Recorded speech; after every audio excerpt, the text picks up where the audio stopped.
Hello friends, ரொம்ப நாளைக்கு அப்புறம் நான் குக்கிங் வந்திருக்கேன். இன்றைக்கி சப்பாத்திக்கு தொட்டுக்கிறதுக்கு தக்காளி கிரேவி எப்படி பண்ணுறதுன்னு சொல்லி பார்க்கலாம். இப்போ நான் 4 பேர்த்துக்கு செய்கிறதுக்கு ஒரு 7 தக்காளி எடுத்து பொடி பொடியாக நறுக்கி வச்சுருக்கேன். கொத்தமல்லி தழை, பச்சை மிளகாய் ஒரு 5, அது ஸ்ட்ரெயிட்டாக கீறி வைக்கணும். வெங்காயம், பெரிய வெங்காயம் ஒரு 2 வெங்காயம் எடுத்திருக்கேன். பூண்டு ஒரு 2 பல் பூண்டு எடுத்துருக்கேங்க. கறிவேப்பிலை தாளிக்கிறதுக்கு எடுத்திருக்கேன். இப்போ எப்படி பண்ணுறதுன்னு பார்க்கலாங்க.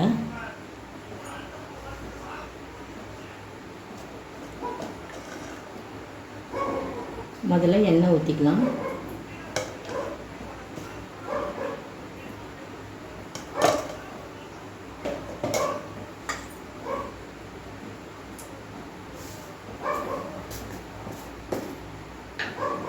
தாளிப்புக்கு கடுகு போட்டிருக்கேன்.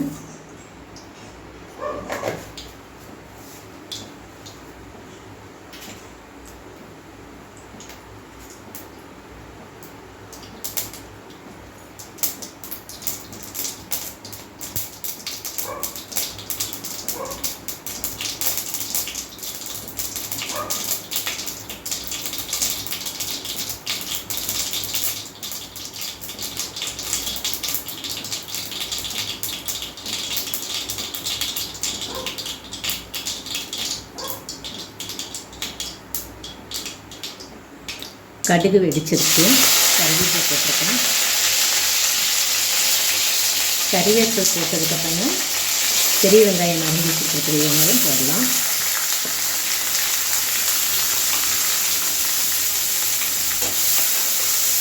போட்டு நல்லா ஃப்ரை பண்ணுங்க. ஆனியன் பொன்னிறமாக இருக்கிற வரைக்கும் ஃப்ரை பண்ணி விட்டுருங்க.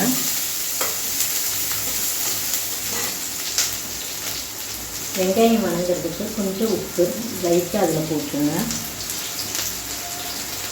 போட்டு நல்லா வணக்கி விட்டுருங்க.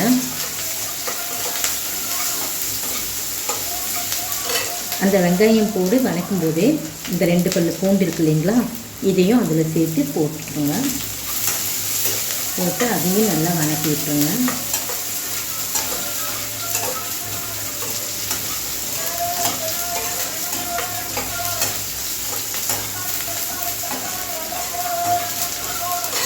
இது வணக்கிட்டுங்க.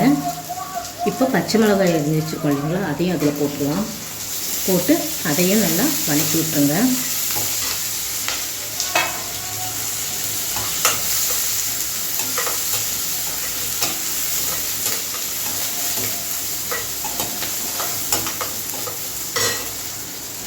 தேவையான அளவுக்கு மஞ்சத்தூள் சேர்த்துக்கலாம்.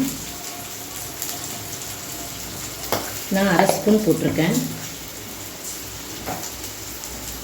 போட்டு அந்த மஞ்சத்தூளையும் அந்த வெங்காயத்தில் பச்சை மிளகாயிலெல்லாம் ஆகிற மாதிரி நல்லா வதக்கி விட்டுக்கோங்க.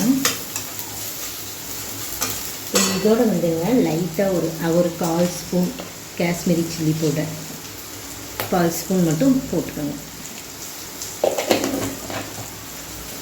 போட்டு அதையும் நல்லா வதக்கி வச்சுக்கோங்க.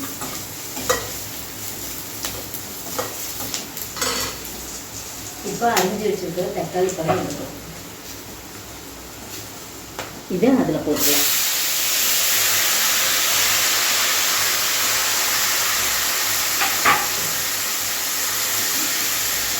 மீடியம் ஃப்ளேமில் வச்சுக்கோங்க.